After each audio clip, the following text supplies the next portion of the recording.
안녕하세요. 김다니엘입니다. 윤석열 대통령 내란 혐의 형사재판의 선고가 아마 2월 19일에 있을 예정인 걸로 압니다. 벌써부터요, 명리학자나 무당 아니면 뭐 심지어 풍수가 세상 수사 도사들 심지어 예언하는 상당수의 무리들까지도요, 공소기각이 되고 무죄로 석방된다는 그런 예언을 발표하는 것을 저도 보고 있습니다. 그래서 윤핵이 실현될 거라고 그런 발표를 하더군요. 여러분 당장 그 유튜브 한번 들어가 보십시오. 그런 예언들이요 판을 치고 있습니다. 법리에서가 판사의 양심적 판단대로라면요 공소기각이 되어야 마땅합니다. 맞습니다. 그리고 사실 이 내란의 이 용어조차요 그 말도 안 되는 억지입니다. 처음부터 사실 이 용어가 사용되는 것조차요 말도 안 되는 그런 일이란 그런 겁니다. 동서고금 유사이래로 말입니다. 최고 권력자가 무슨 내란을 일으킵니까? 이 말도 안 되는 일을 두고요. 21세기 최첨단 시대를 살아가는 대한민국에서는요. 헌법이 보장하고 있는 대통령의 고유 권한 행사를 가지고 말입니다. 합법적으로 계엄을 선포했는데요. 처음부터 언론에서는요. 내란 프레임으로 묶었습니다. 그리고 언론을 통해서요. 그 대대적인 세뇌와 선동을 했고요. 정치가들이요. 조작도 하고 그렇게 해서 말입니다. 결국은요. 법원이 말입니다. 내란으로 아마 규정 지을 것 같습니다. 제가 본 대로는 그래서 그렇다는 겁니다. 제가 본 대로라면요. 공소기각으로 윤 대통령이 풀려나지 않는다는 것으로 저는 처음부터 계속 그렇게 보았습니다. 계엄이 3시간 만에 실패로 끝나지 않습니까? 그렇게 실패로 끝난과 동시에요. 저는 이미 진게임이라고 그렇게 보았습니다. 세상에 살다 보니까요. 그 대통령이 자신의 고유 권한인 계엄을 합법적으로 실행하고도요. 그 계엄이 실패로 돌아가자마자 도리어 내란으로 규정되고요. 감옥에 갇히게 되는 그리고 재판을 받아서 사형까지 언도받게 되는 뭐 법정 최고형이 아마 가게 될 겁니다. 그렇게 되는 꼴을요. 저는 두 번 다시 사실 보고 싶지 않은 그런 희대의 재판 아닙니까? 그런 재판을 결국 제가 살아생전에 결국 한 번에 이렇게 보게 되는군요. 내란 형사재판부가 말입니다. 공소기각을 해준다면요, 우리는 그 판사들을요, 의로운 재판관으로 그렇게 인정할 수 있을 줄 압니다. 그러나 사실은요, 벌써 각본이 미리 짜여져 있는 듯 보입니다. 내란은 이미 그 처음부터 규정되어 있습니다. 그리고 내란 우두머리라는 그런 혐의로요, 윤석열 대통령을요, 법정 최고형에 아마 처해질 겁니다. 분명히 사형 아마 선고가 내려질 것 같습니다. 물론 사형이나 무기징역 마찬가지지만요. 우리나라는 사형이 집행되지 않거든요. 그렇게 처음부터요 각본이 짜여져 있다는 겁니다. 이로써 우리나라는요 그 의로운 재판관이요 한 명도 없다고 보시면 됩니다. 애석하지만은요 이것이 대한민국의 현 주소입니다. 지금 자유대학 그 젊은이들과 애국 시민들이 애타게 부르짖고 있는 윤호개인 말입니다. 이 윤호개인이 실현되려면요 그 딱 두 가지 방법이 있습니다. 첫 번째는요, 미국의 트럼프 행정부가 현재 부정선거 문제를 파헤치고 있지 않습니까? 이 문제를 제대로 파헤쳐서요, 연관되어 있는 우리나라 그리고 중국의 시진핑 이런 관계 말입니다. 명명백백하게 밝히고요, 여기에 제재를 가한다면은요, 가능합니다. 두 번째는요, 네팔과 인도네시아 아니면 지금 이란도 혁명 중이지만 말입니다. 그런 방식이어야만 가능합니다. 이 두 가지 방법이 없이는요 불가능하다고 보는 게 맞습니다. 잘못하다가 말입니다. 지금의 집권 세력이요 법을 바꿔서 말입니다. 5년으로 그 대통령 임기가 끝나도 말입니다. 다시 연임을 할 수 있도록 말입니다. 5년 더 연임을 할 수 있도록 아마 그렇게 법을 바꿔서 또 그렇게 될 가능성까지도 있다는 데 있습니다. 만약에 그렇게 되면은요. 우리나라의 상황은요. 더 회복하기 어려운 아주 비참한 그런 지경까지 아마 추락할 것입니다. 의로운 재판관이 없다는 것은요. 그 시대상이라고 여러분 보시면 됩니다. 시대가 그래서 의로운 재판관이 없을 수밖에 없는 겁니다. 지금의 우리나라가 처한 이런 상황이라면요. 의로운 재판관이 사실 나올 수가 없습니다. 이번 탄핵이 이제 그 예전에 그 박근혜 대통령 탄핵과 선고문이 거의 토시 하나 틀리지 않고 그렇게 똑같다는 것에 저는 경악을 금치 못했습니다. 아마 내란을 규정하고요. 선고문을 발표할 때 보시면 아시겠지만요. 예전에 그 전두환 노태우 대통령 내란 재판 사형 구형할 때 말입니다. 그렇게 사형 선고할 때와 아마 비슷하게 아마 또 선고문을 아마 발표하지 않을까 저는 그런 생각도 해보았습니다. 이럴 거면은요, 사람이 판사가 되는 제도가 없애고요. 최첨단 시대 아닙니까? 더 정확한 판단을 판결을 하려면 말입니다. 판사를 AI 판사를 도입하는 것이 아마 더 나을 수도 있겠다는 그런 개인적인 생각도 저는 해봅니다. 이 땅의 사법은요, 이미 예전부터요, 독립적인 권력기관으로서 사명을 포기한 지 오래라고 여러분 보시면 됩니다.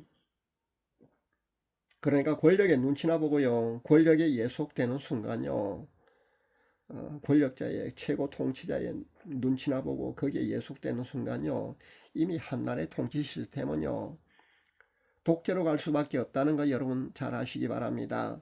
지방선거를 현재 앞두고 있는데요. 이미 여론기관이나 언론이 좌파 후보가 월등히 우세하다면서 여론 보도하는 것도 여러분도 잘 보고 있을 줄 압니다. 잘 아시다시피요. 이것은요. 부정선거 같은 그런 방법을 자행하기 위한 빌드업이라고 보시면 됩니다. 이렇게 언론을 통해서요. 여론조사를 통해서 빌드업을 한다는 건요. 그렇게 가기 위한 사전포석이자 전략입니다. 그리고 실제 그런 인위적인 어떤 결과물을 분명히 만들어낼 겁니다. 앞으로 저는 울라통이 일어나서요. 소화불량 증상이 아마 계속될 것 같습니다. 그런 답답한 정치 상황을 우리는 또 계속해서 봐야 될 것 같습니다. 지금의 한국교회 영적 상황이 변하지 않으면요. 계속해서 이런 현실이 이어져 간다고 보는 것이 아마 맞지 않을까 그런 생각을 해봅니다. 안타깝지만요. 사실입니다. 어저께 제가 메시지를 발표하기 전에 말입니다. 오늘 이 메시지를 발표하기 전에 윤석열 대통령 선거를 앞두고 제가 기도를 했습니다. 근데 마지막으로 제가 응답받은 거예요. 바로 택도 없다라는 응답을 받았습니다. 택도 없다는 이 말은요. 강원도 방언입니다. 강원도 사투리라는 겁니다. 근데 제가 경상도 출신인데 제가 어릴 때도 지금은 이런 택도 없다는 말을 잘 안 쓰지만요. 저는 택도 없다는 말을 아마 어릴 때 사용한 것 같습니다. 이 택도 없다라는 이 방언은요, 이 사투리는요, 어림도 없다라는 그런 말이 됩니다. 그러니까 불가능하다라는 그런 말입니다. 영어로는요, no way입니다. no way. 저는 이런 응답을 받았습니다. 근데 사실은요, 제 기도 응답이 저는 틀려야 됩니다. 그래야 됩니다. 그래야 이 나라가 살아날 수 있지 않습니까? 이 나라의 정의가, 공의가 살아날 수 있지 않습니까? 근데 안타깝지만요, 제 기도 응답이 틀리지 않을 것 같습니다. 제가 하는 예언 발표가 사실 틀리는 거 어떻습니까? 저같이 이런 무명에 이름 없고요, 능력도 없는 이런 사람이요, 예언 하나 발표해서 틀린 거 사실 어떻습니까? 전 누구처럼 하나님이 제게 이렇게 말씀하셨다고 전하라고 해서 전한다면서 그런 예언을 발표하지 않습니다. 만약에 제가 그렇게 발표를 한다면은요, 이런 문제가 생기거든요. 그런 식으로 하나님의 이름을 팔면서 예언하지 않은 이유는요. 혹시라도 말입니다. 제가 100개의 예언을 발표했는데 99개 맞더라도요. 혹시 그 중에 한 개만 틀리는 순간요.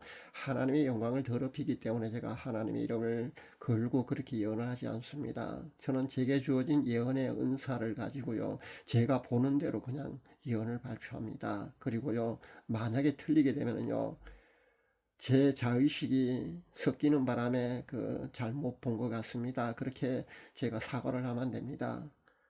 그냥 제가 본 대로라면 이렇습니다. 이 정도로만 제가 앞날 예언서요. 만에 하나 혹시라도 제가 예언이 틀리게 되면은요. 제가 그렇게 잘못 본 것 같습니다. 그렇게 사과하면 되거든요.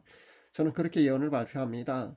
제가 하나님의 이름을 걸고 예언을 하지 않는 이유는 그렇게 발표를 하지 않는 이유 바로 이것 때문입니다.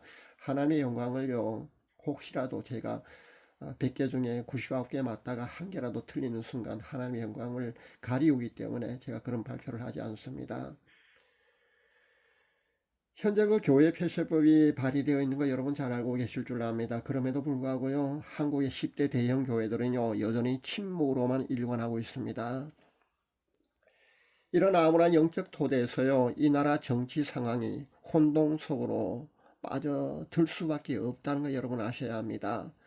만약에 말입니다. 결국 나중에 그 최종적으로요, 지금 정권이 말입니다. 사회주의로 그 체제 전환을 시도한다 해도 말입니다.